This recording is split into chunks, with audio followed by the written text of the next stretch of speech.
I'm Rosie. And I'm Jim. And this is Cruising Sea Venture.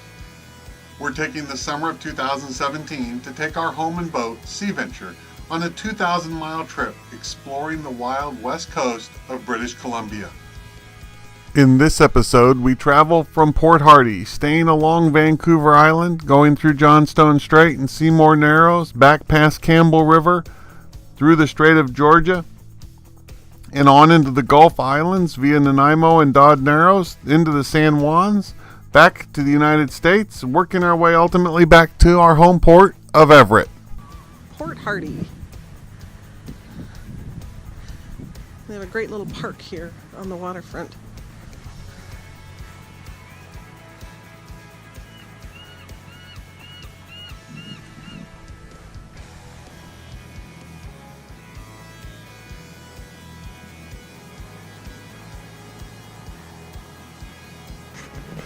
All right, here's a picture of Sea Venture in the marina here at Port Hardy. By the way, here's the marina.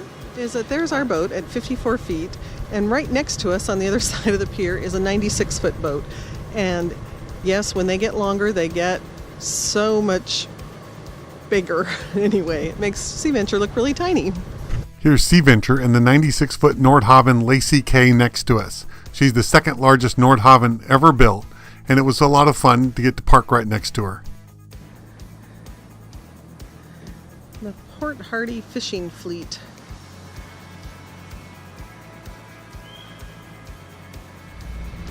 All right, the Port Hardy Marina is back there with all the fish boats, and then the town is right by this dock. It's actually about a 15-minute walk. It's really close. And we have a beautiful sunny day and no fog. Yesterday it was all socked in, but today it's beautiful. And we're heading out. Lacey K headed out right before us, so I'm gonna kind of follow in their wake. But look at the mountains. It's gorgeous. Sunshine.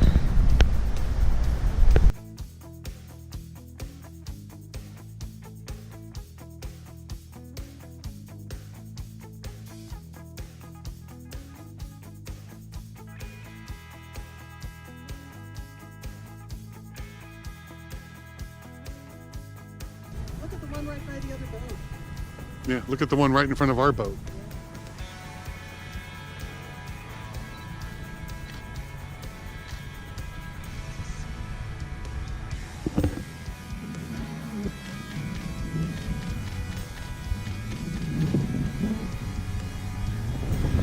We are cruising down Johnstone Strait. The sun is out, and there is no wind and flat seas. Just what we always want.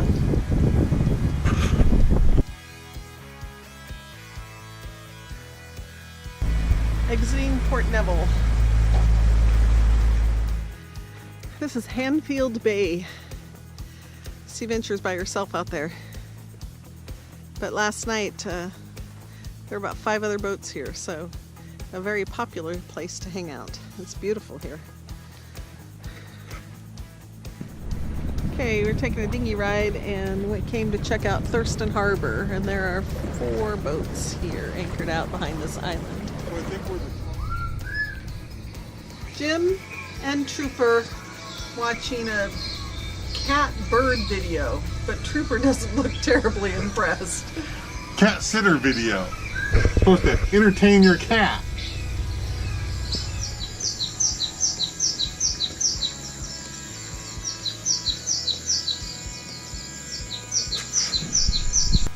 Jim is humoring me. We are heading back to Johnstone Strait, and then we're going to head through the Narrows, Seymour Narrows, a little later today. But this is the intersection here where we're entering Johnstone Strait, and there's a little island here, and there's a small passage that goes behind the island, and I commented that it would be cool to go through the little passage, so that's the way we're going.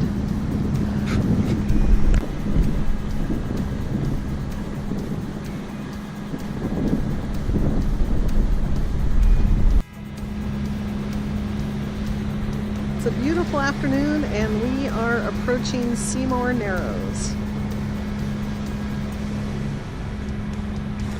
Here we're going through Seymour Narrows. It's about an hour before slack, but it's a really weak tidal exchange, so it's not a big exchange. But as you can see, the water's pretty uneventful. Orcas in Seymour Narrows, holy moly. Here's Seymour Narrows, and here's the causeway that goes between, I think it's Quatra Island and Maud Island, that they used to do the drilling for Ripple Rock, to explode Ripple Rock. And there's Sea Venture anchored out in the bay.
Good evening.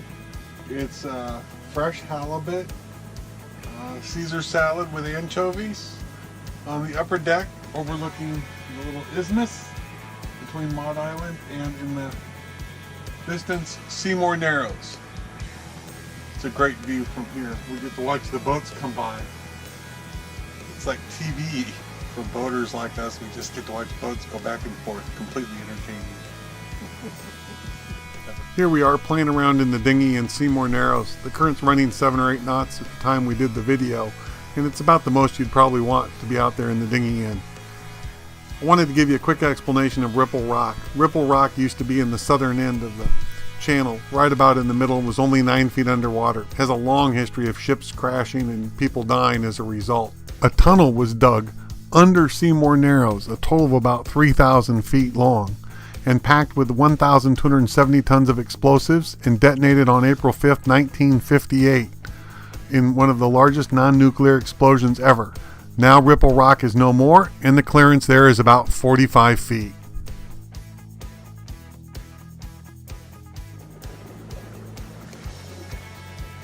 Here's Sea Venture anchored in her little nook behind Maud Island, right next to Seymour Narrows. Our path to the lookout.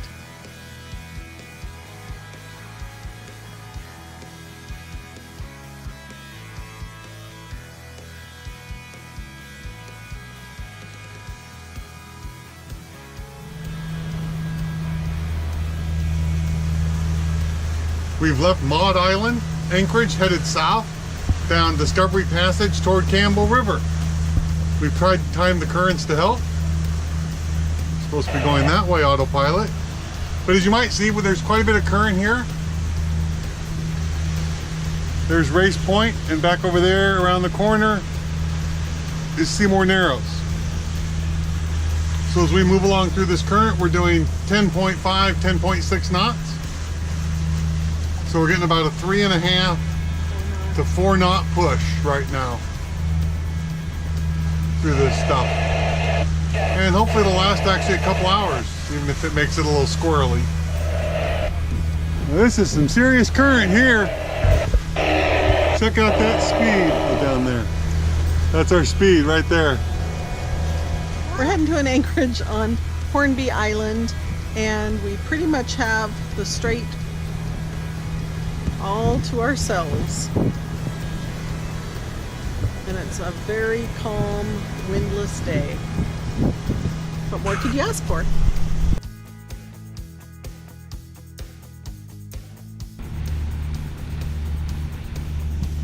We're entering Tribune Bay on Hornby Island.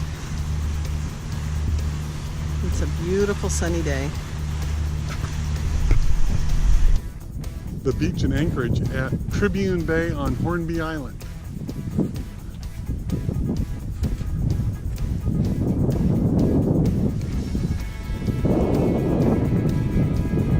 We're walking on the beach and it's pretty low tide, and we ran across just a slew of these dark sand dollars. And these are the ones that are alive, and the tan ones, like that one here, are the ones that are just skeletons. Starfish eat them. And so we're going to go inland a little bit so we don't stomp on these poor little guys. But yeah, there's a ton of them. Tribune Bay from the other end of the beach.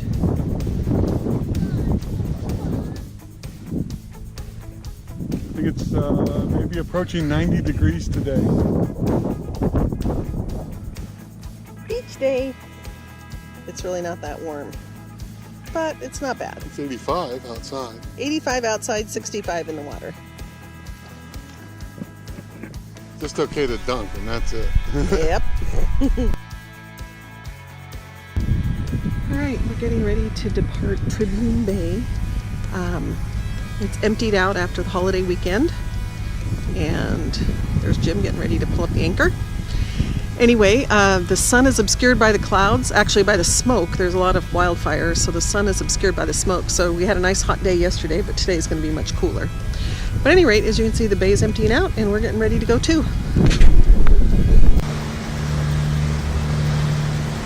The installation you can see out here on this little island is the Whiskey Gulf Management Center. Whiskey Gulf, here we're in the Strait of Georgia, north of Nanaimo, is a big area of water out here that is often closed to all marine traffic, and not for unnecessary reasons. It is where the Canadian and US government does live torpedo testing. So it's very closely monitored by ships and airplanes and high-speed boats, and is absolutely no-no to enter those grounds under any circumstances. And it's a relatively large area, so when it's in operation, it's something you have to substantially work to cruise around. But today it's not in operation, so we're good, and we're not actually crossing it anyway. We're scooting along down the shoreline toward Nanaimo. There goes another ferry, just took off, and we are heading down the channel by Nanaimo, sharing the space with a floatplane and a black sailboat.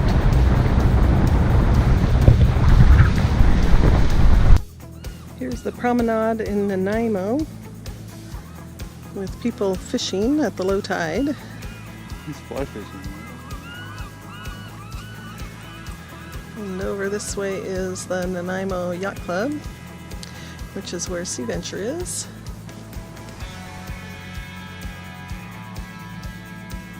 A new sculpture in the park.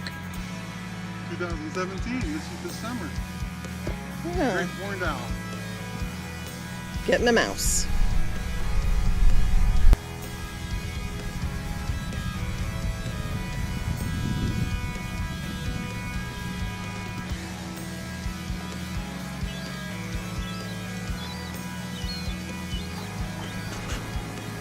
We spent our time in Nanaimo at the Nanaimo Yacht Club, reciprocal moorage, and turned out to be a great place to stay. Unfortunately, while we were here, there was smoke in the sky from wildfires, so it obscured the sky the entire time. But other than that, it was a great time in Nanaimo.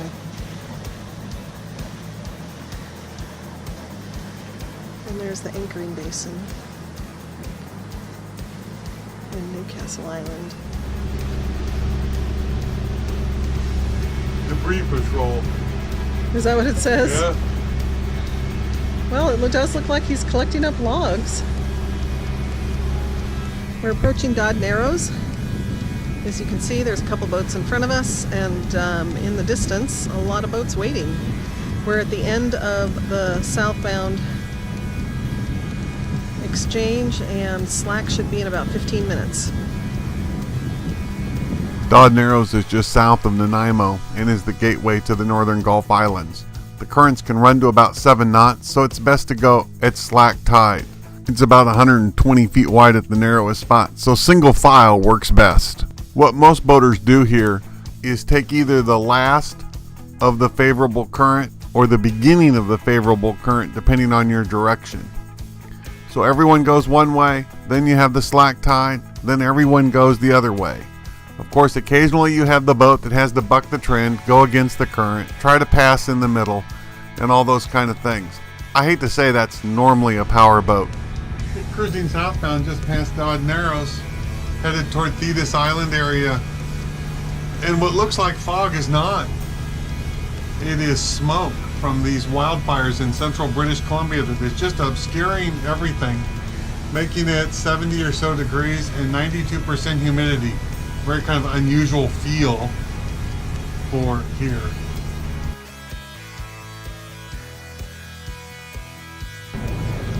All right, we're anchored in Clam Bay. Sea Venture is behind us there, and Jim, tell us where we're headed. We're going to go through this cut or the gut or whatever it's called to the other side of Phoebus Island. And there's the range marker, or not the range, channel markers. All right, we'll see how it goes.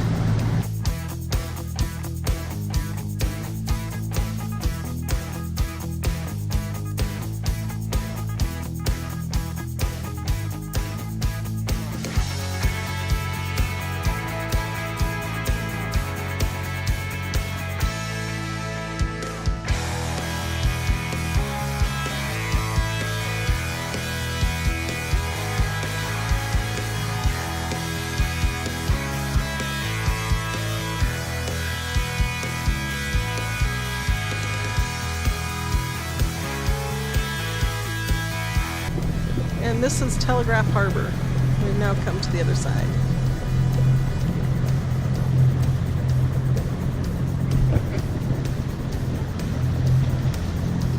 There's a marina that way. Another one that way. And a bunch of boats on mooring balls. Okay, we are at the Phoebus Island Pub. Yes. Post and the marina. And In the dinghy. yeah, we're in the dinghy down there. Oh, and here's our corn popper. No, what are they? Crab poppers. poppers. Let's check them out. Woo! And that's enough of that. We've left Clam Bay, headed down the east side of Salt Spring Island, the less traveled course, back to the lower Gulf Islands with plans to cross back into the United States later this afternoon on our way to Deer Harbor in the San Juan Islands. So right after we figured out 97 days, we are in the midst of crossing the border into the United States in fog by Stewart Island, turn point. All right, we have arrived at Deer Harbor in the San Juan Islands, and we're anchored out in the bay. Here's the marina. And now that we have made it back into the United States, it's time to take down our Canadian courtesy flag. So After 97 days. yeah, we had a great adventure, and now it's time to call ourselves back home.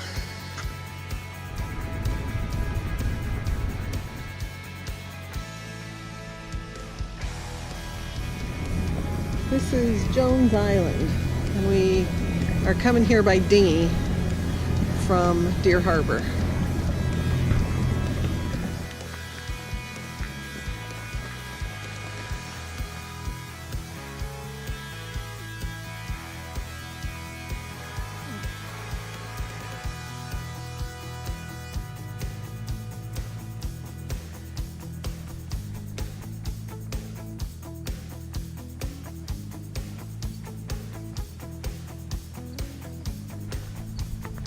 All right, we've left Deer Harbor for Port Townsend across the Strait of Georgia to Fuca this morning. No rain. I'm sure the sun is up there, but this is our view. solid fog. We have about literally 100 feet of visibility. But we're good. Radar's on, AIS on, of course. Chart system all on. We can see everything around us. Foghorn is... All right, we're going for Cattle Pass just when we needed it. We got some visibility. So this is going out Cattle Pass. And that's kind of what we came from. So kind of nice to be out of the fog and be able to see where we're going and who's around us.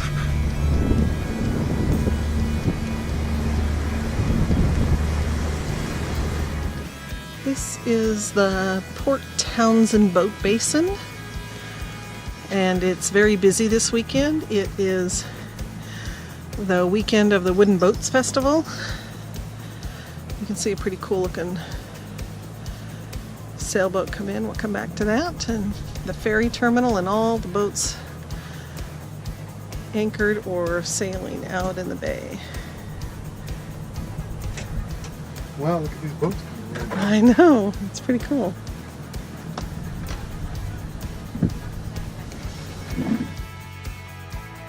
Left Port Townsend to our stern and crossed the bay.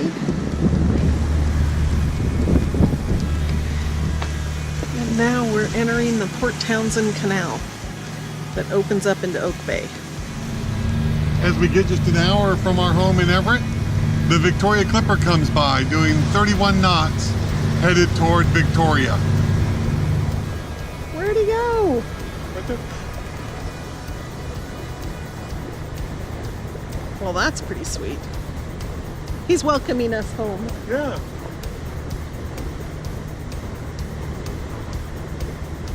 Ooh.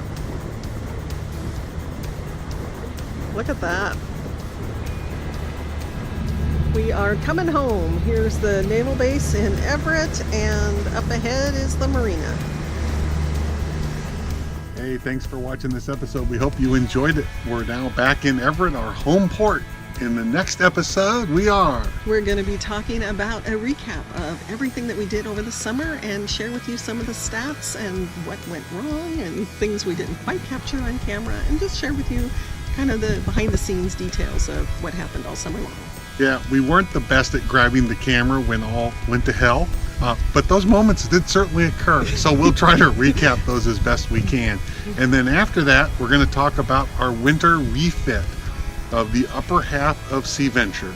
We're doing a pretty significant bit of work, and we'll share with you what's going on and how it's all going this winter as we continue on. Yep, it's a bit exciting and scary all at once as we turn the boat over to a shipyard for not a big our job. Common thing, but No, all right. new for us. We'll have to let go of the reins a little bit. So, any rate.